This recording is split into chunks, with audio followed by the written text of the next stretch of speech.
Helix.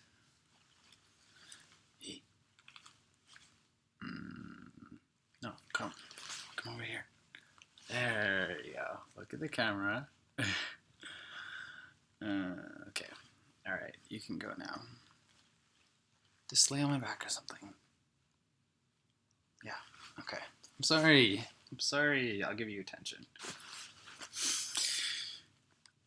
Hey. Okay. So this video is kind of, sort of serious. Sort of. I don't know. It's very, very, very serious and depressing. And I'm gonna try and make it not. But then again, this video is for myself, so I don't really care. Okay. I just need to organize because I see my brain getting very scattered. Dun, dun, dun, dun. Hi, Helix. Do you see yourself? He doesn't care. Yeah, this is going to be a really long video. I can already tell. Alright, so I'm sure you have some sort of idea by the title, but in case you did not look at the title, this is my, I don't know what I'm even going to call it, my coming out story, my coming out experience, basically a video about my sexuality. Who are you, really? Do you ever just get so annoyed with yourself? Just, why is this so difficult to talk about? I really didn't think it would be. I always knew I was a little bit different.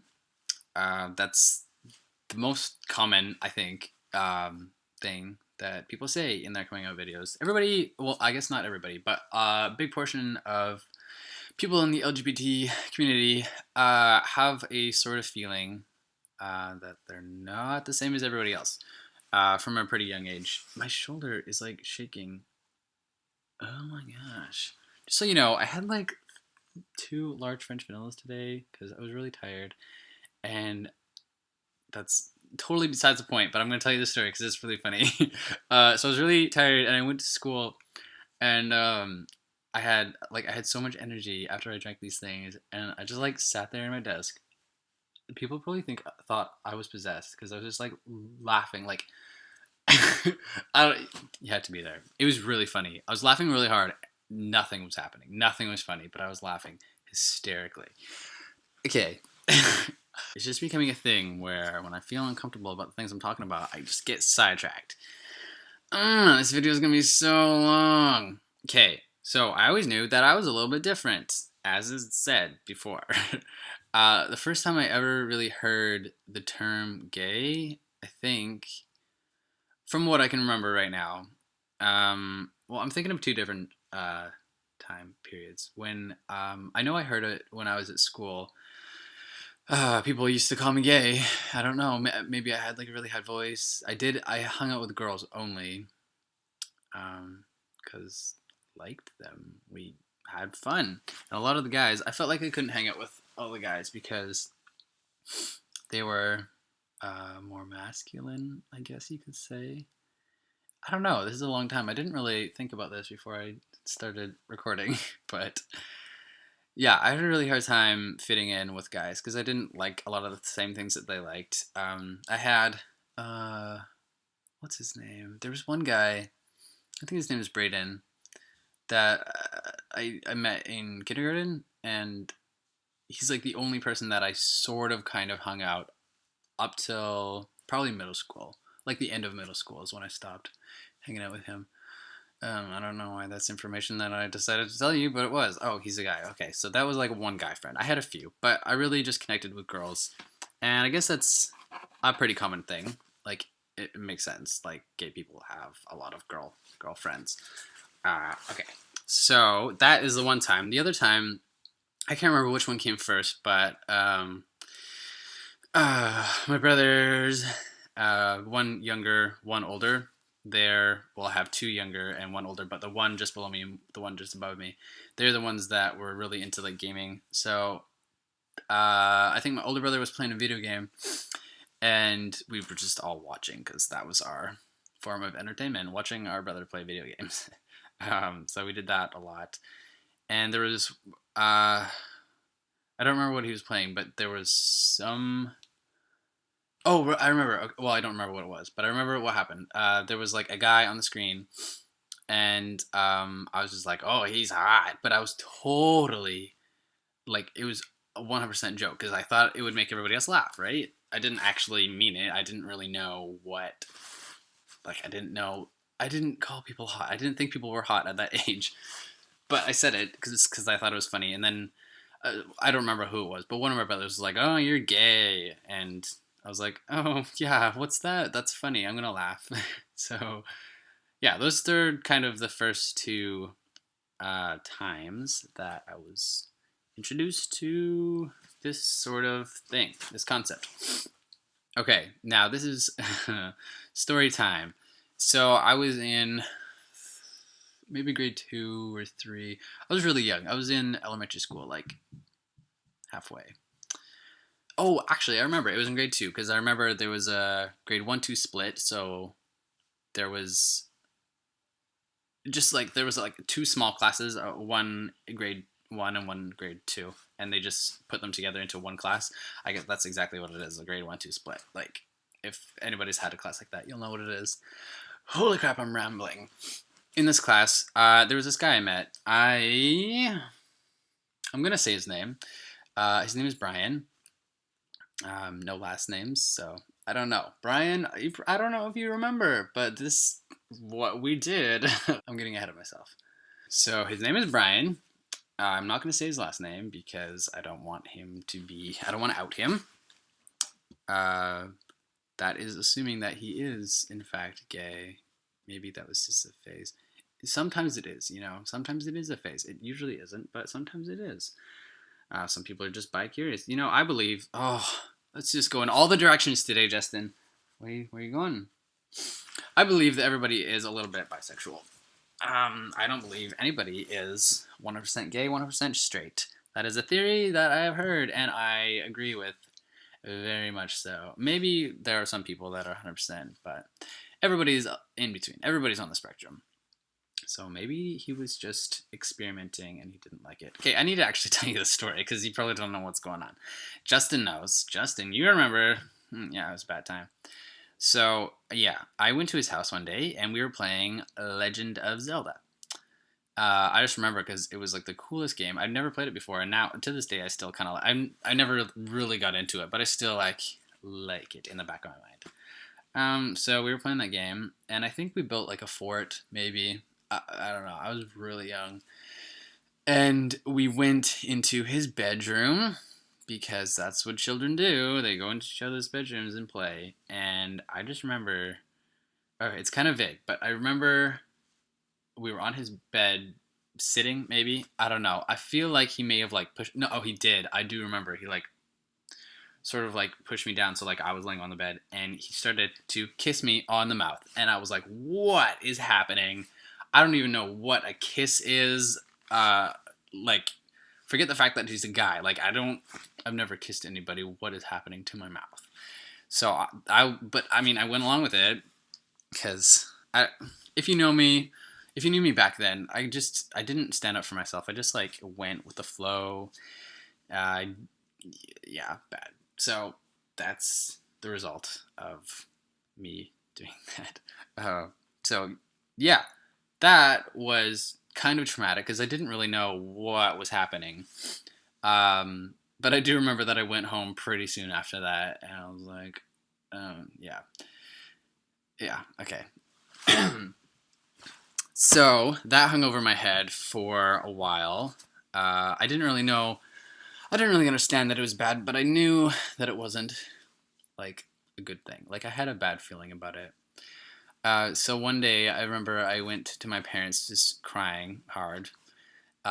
It must have been in the middle of the night or like right before I went to bed. I had this thing weighing on my shoulders, and I just needed to get it out. And so I went to them and I told them the story. And I don't really remember the end result of that, but they were understanding, of course. They were like they weren't like, "Oh, he's gay, kill him." They were like, yeah. I was like 5. No, I wasn't. I was probably like, maybe I was like 8 or 9. No, grade 2. How old are you in grade 2? I was 7. I was 7. That's so young. Ugh. Okay. So that happened. After that happened, I didn't really like. It didn't turn me. I wasn't like, okay, well, I'm gay now, and I like boys. I still it didn't really register in my brain. I didn't really know what that was. Like, I guess I had a better idea. I was like, some guys kiss guys, and they're weird, but that's cool. Whatever. Um, but there was okay. So I'm Mormon. Those who know about Mormon people know that in the church there is a bishop. If you're not Mormon, you don't really know anything. I'm just going to assume. Uh, okay, no, that's not a good thing to assume. Bishop is like the leader of your group. Like, there's a bunch of groups in the place that I live, Lethbridge. There was like, I don't know, 10 wards. Okay, each ward is like 200 people, so there was a lot actually. The bishop is in charge of the one ward. I really hope that makes sense because I'm not having the best time explaining it. So, fast forward a long time. I told him this whole thing, and I like the way I explained it. I told him the first story with Brian, and I was like, I really feel like that is what started the flame. That's like what got it building inside of me that I was gay. Does that make any sense? I don't know. But now we're going to rewind. I'm just going to try and confuse you. That's just the point of today, I guess. So, rewind. So, grade 2, that happened. And then it was either like the next year or the year after. There was another guy that I met. His name was Zach. I'm not going to give out last names. I actually am really curious what happened to him. Like, I saw Brian all through high school and everything, and every time I saw him, I was like, you know what we did. He probably forgot. But Zach, yeah, I wonder what happened to him. I think he was new to the school. I don't remember what grade, but I think that was his first grade in that school.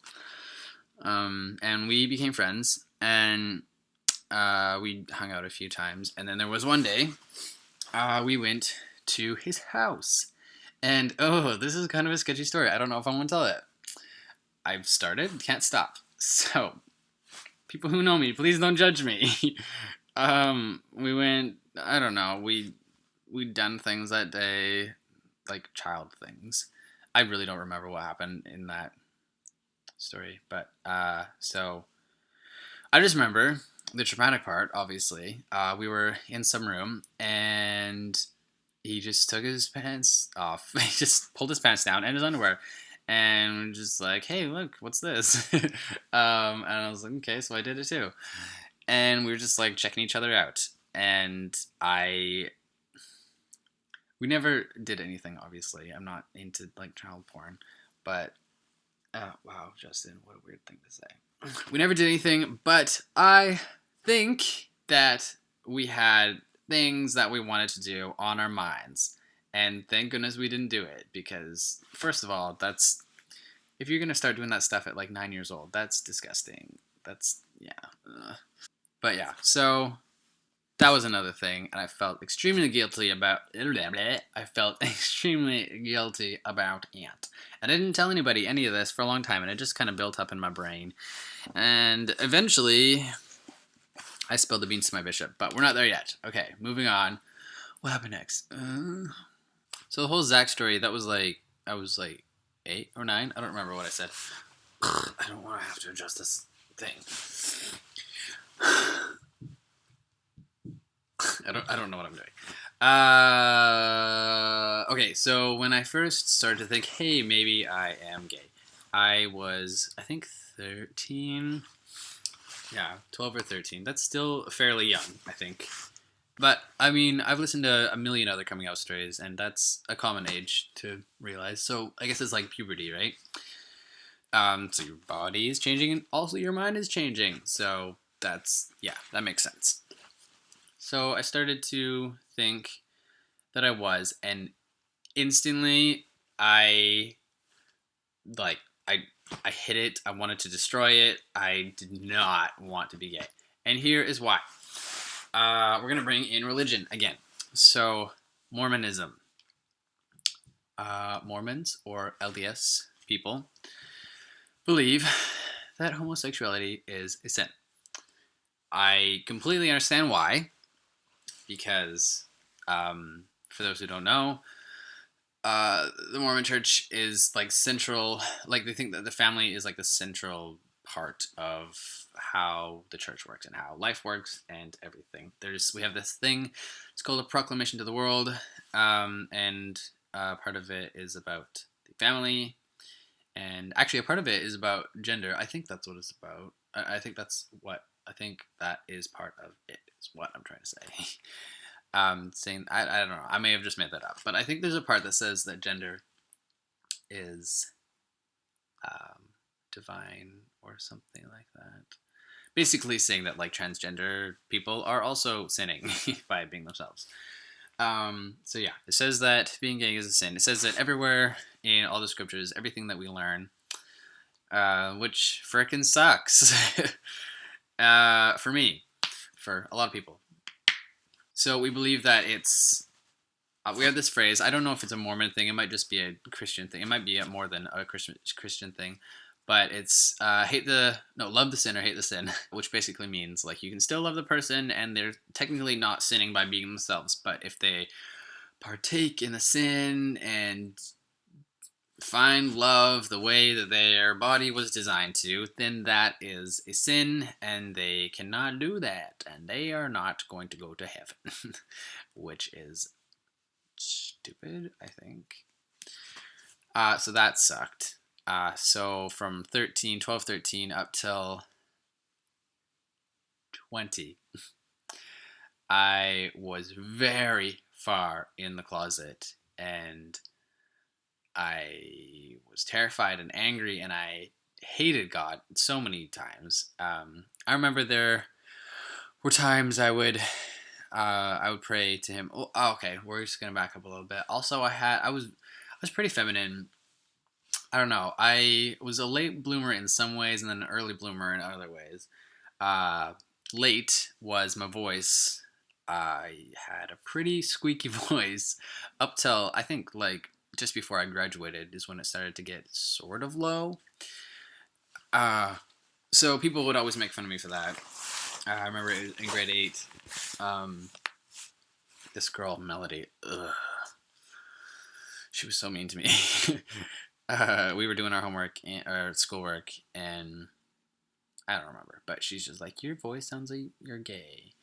And the teacher was like, she got so mad at her. She's like, he can't control his voice. I was like, you're not helping. You're still like agreeing with her, saying that my voice is high and things like that. All right, so high school, everybody thought I was gay. Everyone.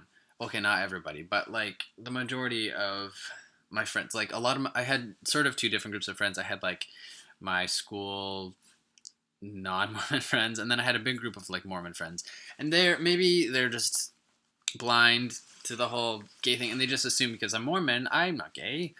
Like he's Mormon, he's righteous, he goes to church, so he's not gay. But everybody else, they thought I was gay, and it really, really bugged me because I was in the closet and I was trying to hide, and every time somebody brought it up, like I'd get really uncomfortable and be like, no, I'm not, like stop making fun of me. So that was really hard to deal with. Like I say hard to deal with, but it wasn't like I wasn't being beaten at recess. Like there are so many worse things, but I just want to acknowledge that that is still a thing that you gotta deal with. Like it's not just because it's not the worst thing doesn't mean that it's not bad. That was a really good quote. I'm gonna quote myself on that. All right, so I think it was probably the beginning of high school, I think, that I discovered what porn was. Maybe it was a little bit before high school, I don't remember. But we didn't have a home computer. I think we did, but it was my dad's, and we just weren't allowed to use it, or we were only allowed to use it like 1 hour a day. And you can't really look up porn when you don't know how to delete history and that kind of thing. So my dad's a teacher. He would often bring us to his school, and we would use the computers there because they have like computer labs. So instead of everybody sharing one computer at home, we just come there and we all have our own computer at the same time for as long as we want, really. So that was the thing that we did. And for some reason, I thought that was the best place to look up some dirty images. So I did that, and surprise, surprise, my dad caught me. Not in the act of doing anything, you sickos, but he just. Okay, I actually remember exactly how it happened. It was really scary. So, the place, the computer lab, it was in the library, and in the library there's like windows all around the computer lab. So my dad like he walked up. Maybe he was like checking on us because he would do that every once in a while, and he just looked through the mirror like the, the computer's here, the mirror's here. So it's like he's looking like right at me, like a foot away, but like through glass. And I must have had like the most guilty face on, and he's like, okay, I know what he's doing. So he's like starts walking around, and he's gonna come in, and I'm like trying to delete everything, trying to like. I didn't know how to clear history, but I was like, I just pressed back like 40 times, like 10, I think, and he came up to the computer. He didn't say anything, and he just went to the forward button. I guess like to go back in my history. And I just had to sit there helplessly watching him do it, like knowing what he was gonna find. And so yeah, he did that, and I think he was just expecting to find regular porn, but he found something else. Two secrets there. I watch porn, and I also watch gay porn. So that was so humiliating, and I wanted to kill myself. Not actually, but yeah. So I couldn't even talk to him for another week. He's like, "What is this?" Yeah, I didn't. It was bad.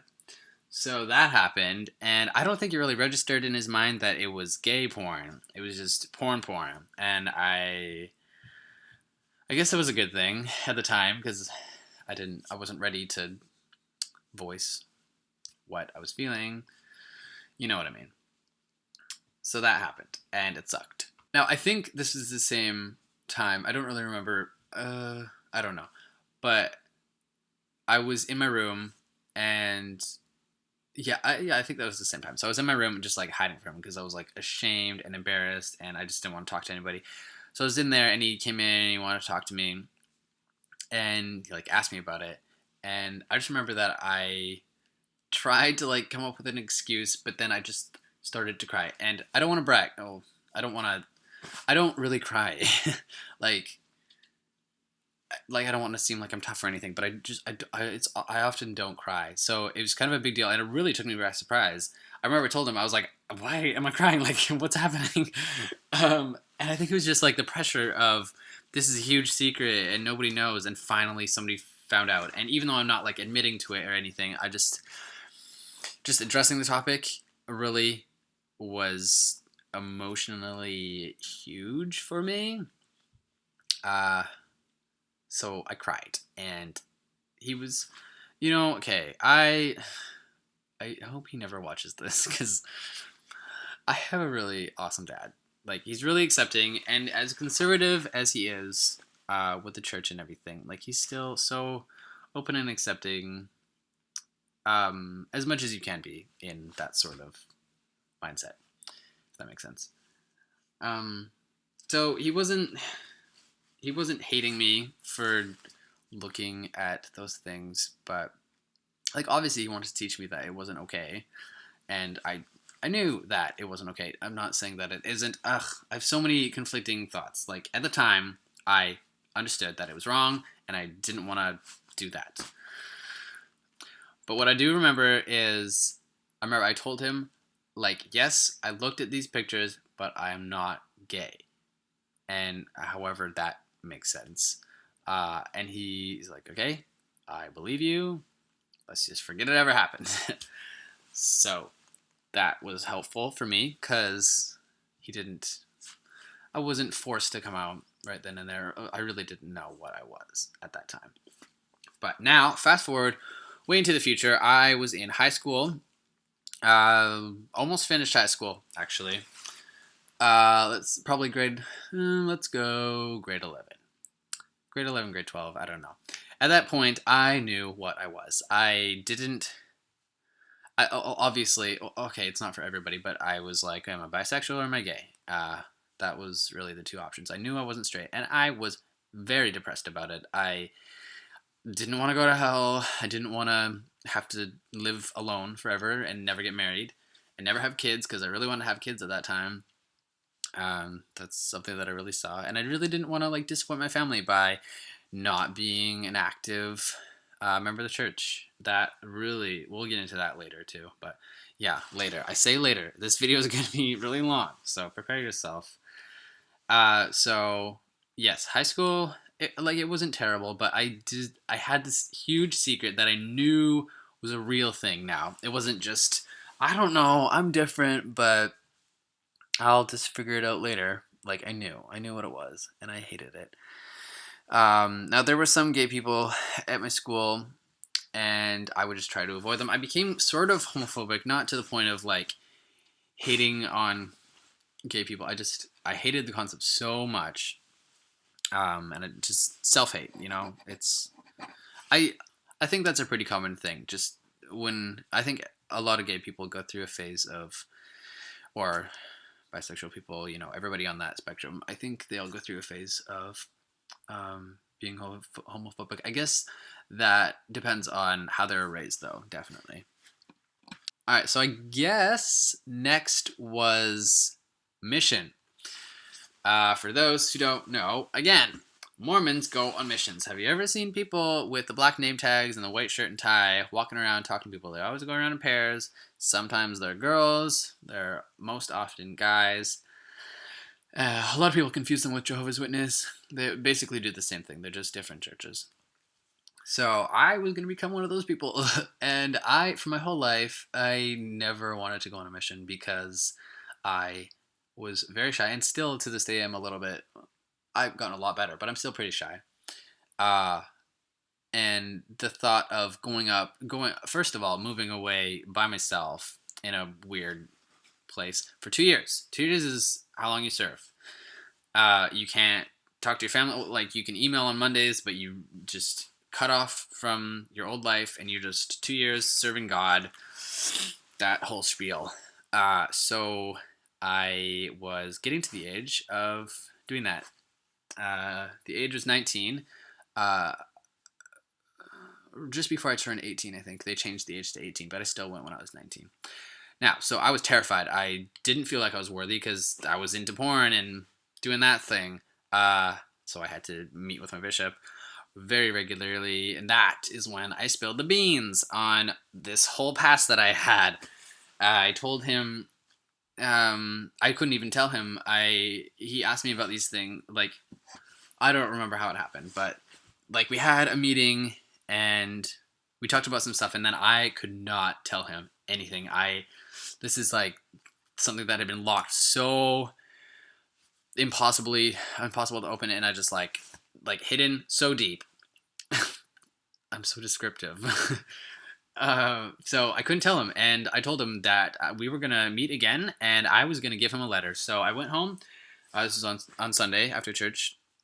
I went home and I wrote this huge, very detailed letter, and I told him the Brian story, I told him the Zach story, and I told him about another story that I do not want to tell you because it's kind of graphic and embarrassing, and I don't want people to know about it. Maybe I'll tell you one day, probably not, but maybe. And I told him that I am very depressed because of it, and I don't know what to do. So, when it came time to read him this, I didn't read it. I gave it to him and he read it, and I just sat there. By the end of that interview, he was crying, I was crying. It's such a difficult position to be in. Like, for him, I understand it's very difficult because what do you tell them? Okay, just be straight. Or, okay, well, then you need to leave the church because you can't be a part of it. Like, there's not really a supportive thing that you can say, like one proper thing that you can say. He was just like, he's a great bishop. He's just telling me that like God loves me, and like we'll just work on it. You just need to know that you're loved and that you're a really hard worker, and the fact that you want to be changing and fixing your life, all that shows that I was really strong. And I was like, that's really nice, thanks. But at the same time, I was like, okay, so that sucked. So I worked with him for a long time, trying to break my habits and all that. And I did a good enough job because eventually I was able to go on a mission. Now, I went on my mission. Well, okay, why can't you speak? I went on my mission October 9th, 2013.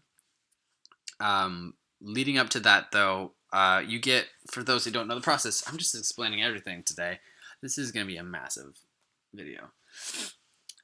You get your call. Your call is just a letter that you get from the stake presidency. I don't want to explain that. So, no, not stake presidency, the general authorities, like the prophet. And that tells you where you go and when you're going.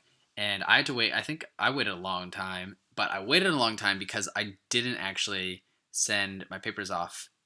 I told all my friends that I did, and I thought I was going to, and then turns out I was too addicted to porn and touching myself that I wasn't worthy, and I had to wait months of celibacy and all that to prove that I was worthy and prove that I really wanted to do this.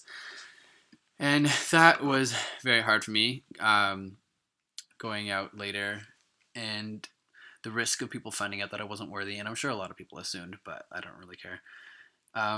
But eventually, I was able to go, and I was doing so well. I learned to love the church so much. I loved what I was learning. I got really deep into commandments and why we're giving commandments and all this fun stuff. And seriously, it probably maybe the last year or 2 years before I left, I just went from, yes, I'm Mormon, I don't really I follow the commandments, but I don't really care, to I love this church so much, I want to be the next prophet. That. I went through that huge transformation and thinking God is going to bless me so much for doing this. And here's the thing, okay? I had it in my head that if I go on a mission, then I would just come home and I would be straight. So many times I made deals with God. If I do this, I'll be straight. If I keep all of these commandments, you're going to make me straight. Right? That's a fair deal, right? And I remember I was like, all right, for 2 years, I'm just not going to touch myself. And then when I get home, I'm going to get a wife and we're going to have so much hardcore sex. And all of that, sexual tension that has been built up inside me is just going to be released. And then I'll enjoy it. And then that is what's going to turn me. I was very logical about it. So that was my plan. And I really thought it was going to work. As stupid as that sounds, because I was 19. You're not stupid. That's not how it works. But, I thought it would. So I went on a mission. Long story short.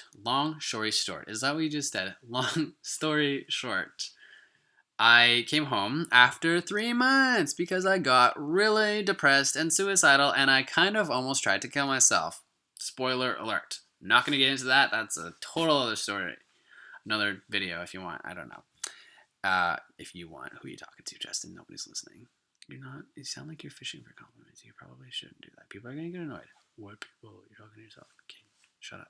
So yes, I came home from a mission, and that is when it hit me so hard because when you go on your mission, you're really encouraged to get married right when you get home. I don't know why.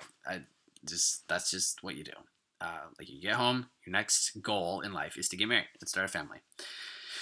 I really disagree with that because if you're going to meet your soulmate and you're going to be with them for eternity, I think you should take your time and make sure you pick the right person. So whether I'm active in the church or not, I 1000% disagree with that.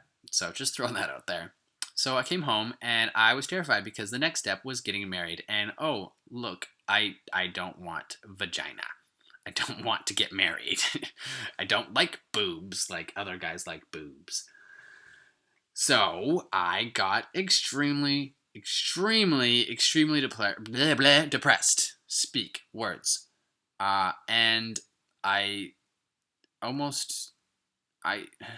got really suicidal. Okay, I'm just gonna be honest. I got really suicidal, and I didn't want to accept the fact.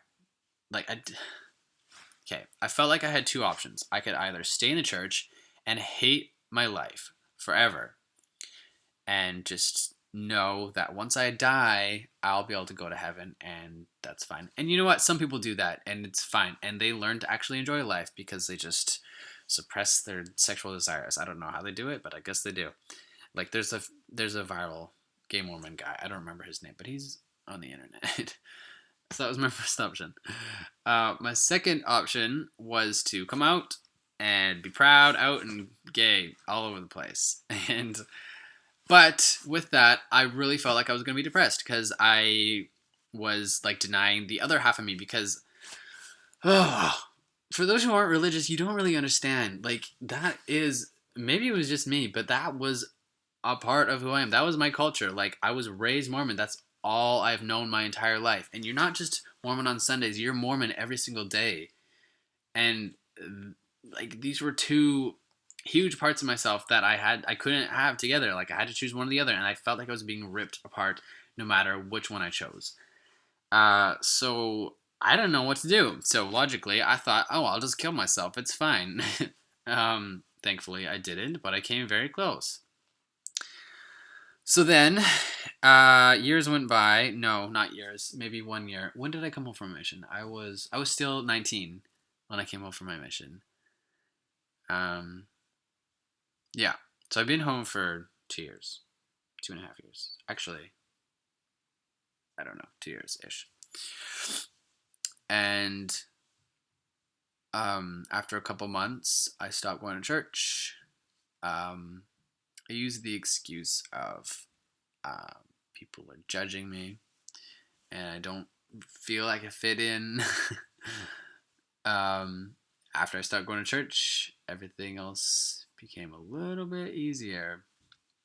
I had a few friends, one who was on the mission and one who was in my hometown, who both told me that they were gay and they were also Mormon. And that kind of swayed me to move in that direction. But it was such a hard struggle because every time I would move in either direction, like sometimes I would move into the gay direction and I would think that I could live like that, and then I would just hate myself and be like, "You are a sinner," and all that. Uh, and then sometimes I would just like get really religious, and then I'd be like, "What am I doing? I'm denying myself like something that is so a part of who I am." And I would just get depressed. So I felt like I was in like an endless loop of depression and suicidal thoughts. And I'm gonna be honest, I still am not 100% accepting of myself. I act a lot more confident um, with that queer side of myself, and I present myself more openly. But I think deep down, there's still a part of me that thinks this is just an experimental phase, and I'm going to go back and be religious again. And that makes me angry because the other half of me is like, no, you've worked so hard to get away from that. Like, you need to respect who you are and all that jazz. Another thing that really, oh, hi Kitty, how's it going? Another thing that really helped me to be okay with whom I was when I started working at Tim Hortons. I met a lot of friends that weren't Mormon, obviously, because not everybody else in the world is Mormon.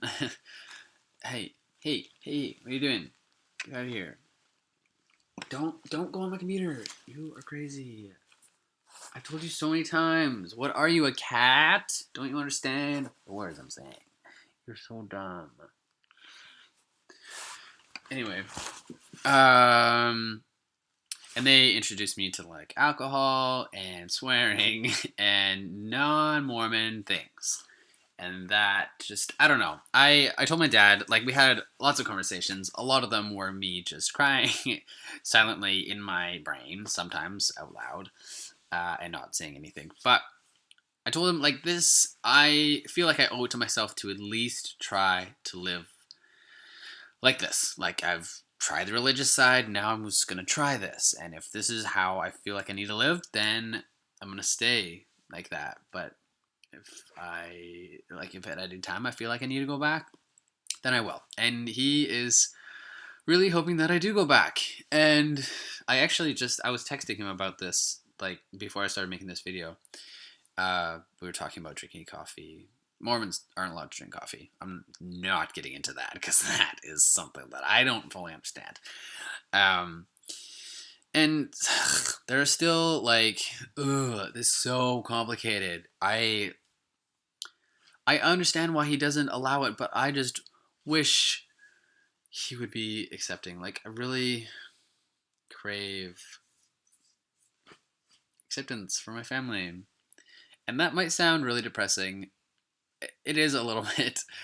But at the same time, I was in their position, not their exact position, but like their same mindset not too long ago. And I understand.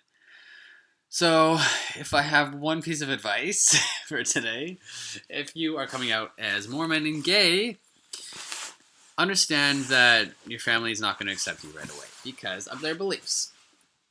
It's probably not the best advice, the best message you can get from this video, but that's one that I feel stands out.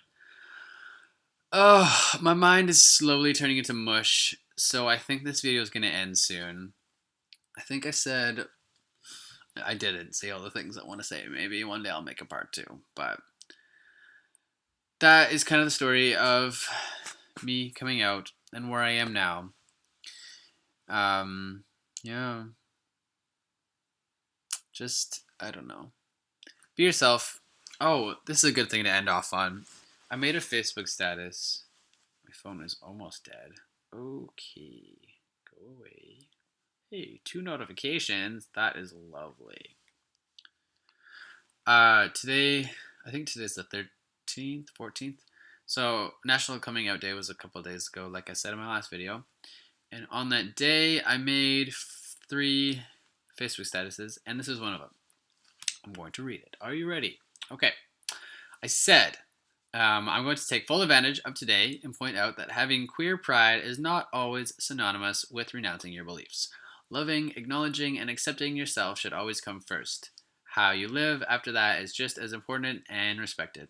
If you want to love the sinner and hate the sin, go for it, but make sure you are fulfilling the phrase by truly loving every bit of the sinner that makes them who they are, especially if that person is yourself. Ignoring and suppressing your identity is not how God or anyone else intends you to live.